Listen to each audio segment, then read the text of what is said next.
Good morning, boys and girls, and happy Monday. Today we are going to be completing the compound words activities.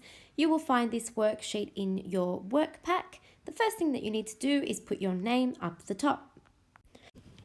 Compound words are words that are put together to form a new word. Now the new word is a bigger word. So on your sheet you will find a list of words or a word bank at the bottom, and you will see there are 6 pictures for you to complete. What you need to do is look at the pictures and then look down at the word bank and find the words that you can put together to form a bigger word. So I have done the first one for you.